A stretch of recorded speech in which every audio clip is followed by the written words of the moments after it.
everybody, and welcome back to Appalachia Matters. I'm your host, Alora Adkins, and today's show is going to be a little bit different because of social distancing guidelines. Our special guest today is Josh Ball, and we're going to be asking him questions on his views of the Challenger Center and how it affects our youth in the region.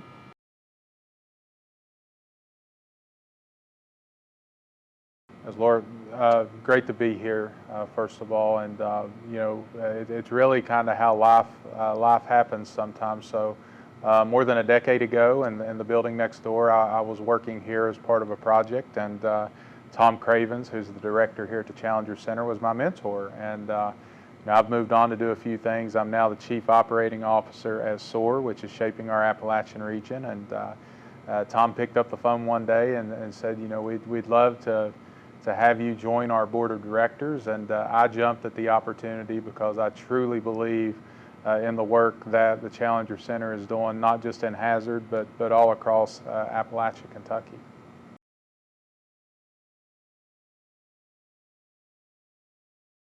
Yeah, you walk into a facility like this, and first of all, a facility like the Challenger Center is much more than just a building and a set of walls and exhibits and things like that. This center has went above and beyond, going into communities and counties and really empowering multiple generations to dream, to explore, to look at life much different, to just have a dream and realize that just because you live in a certain area or you're dealt with certain circumstances doesn't mean that the world's not yours to seize. And there's programming here, but there's also hope here. Students can come in, they can explore, they can learn, and really learn from one another. And I think that's really at the crux of what the Challenger Center is. And our economy is changing so much just over the past 2 years with the pandemic.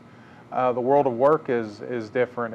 It really doesn't matter where you're at. It matters what you can do and your talent. And students here, children here, can do anything, and it's centers like this that really serves as a catalyst, to let the younger generation understand that whatever it is you want to do, there's organizations like this that are here to support you in doing whatever it is you want to do. And hopefully a large percentage of those folks will stay in the region.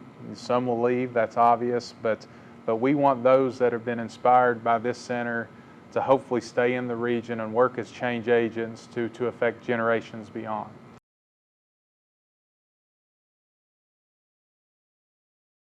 Aerospace is very unique to Kentucky. Most people don't realize that it's the #1 export in our Commonwealth, and it employs almost 20,000 people, and in 2019, almost $15 billion in aerospace.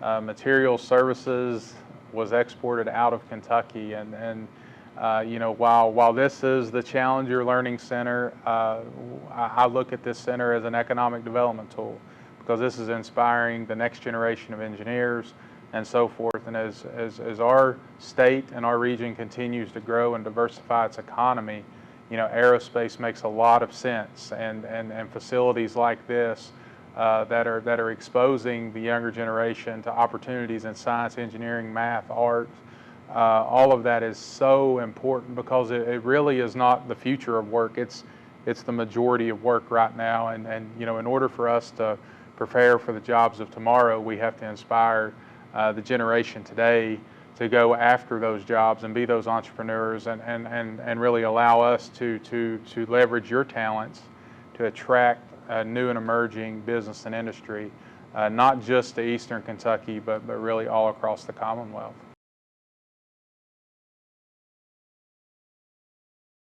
I think what drives me every single day in the work that I've been fortunate enough to do, and I say that truly, sincerely, is that the work that I've been able to do throughout my career has been a blessing. And one of the things that I quickly realized working to create a future in the region, talking about tomorrow, was being real intentional to have the future in the room. Sometimes we all talk about the future of our community, our region, our state, and you look around the table and the future is not in the room. You know, they're not being heard.